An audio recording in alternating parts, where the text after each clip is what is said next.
Mysteries. Today's by Beard Long. I'm going to be reading Totally Torched. So what do you think? Detective Drew Warner asked the insurance investigator. Definitely arson, Cliff Ramsey responded, surveying the burnt out car just ahead of him. You're sure about this? Oh yes, Ramsey said, examining the melted steering wheel and dashboard. It was torched. Why and by whom? Warner asked. And you can tell me when by chance. Let's start from the beginning. First, we know it was Bill Johnson's 1967 Cadillac convertible.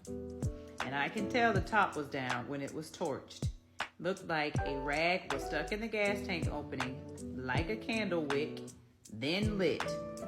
It could have been someone stealing the car for a joyride and then lighting it on fire.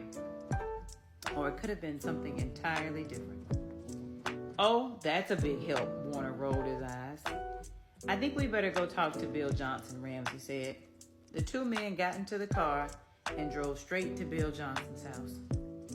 Johnson was in the driveway when they pulled up. Did you find the car? He asked anxiously when Warner and Ramsey got out of the police car. We did, the detective said. But we've got bad news. The car is a total loss. It was torched. You've got to be kidding me, Johnson shouted. We're not, Cliff Ramsey said. Then he walked over for a closer look at the splintered lock on Johnson's garage door. You told me the car was stolen on Tuesday, Mr. Johnson. How can you be sure that was the day? Well, Monday was a nice night, so I took the top down and went for a spin.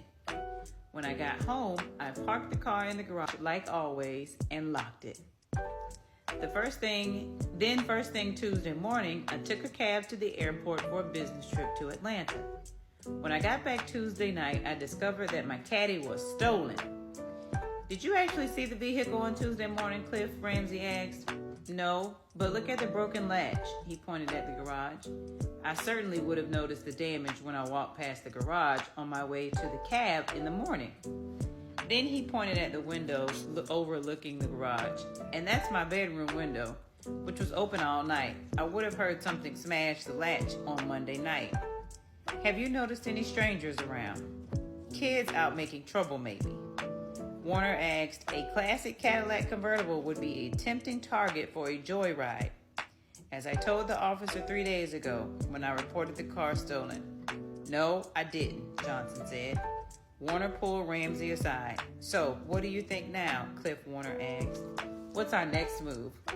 Cliff Ramsey frowned. I've got a question, Detective. Do you remember what the weather was on Tuesday? Rain, wasn't it? It rained like cats and dogs all day.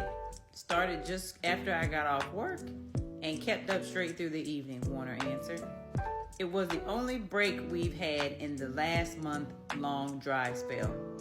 Ramsey nodded and deduced. Then it's my opinion that Bill Johnson set fire to his own car and reported it stolen in an attempt to collect insurance. Here's the question. Why does Ramsey suspect that Bob set his own car on fire?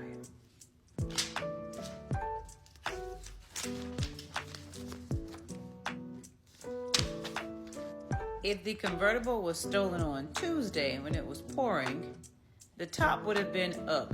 Ramsey suspects that Johnson set it ablaze on Monday, then left on Tuesday for a trip that would be his alibi. Johnson might have gotten away with it if he checked the forecast and put the top up before he torched the car. Man done set his own car on fire. Lord. All right.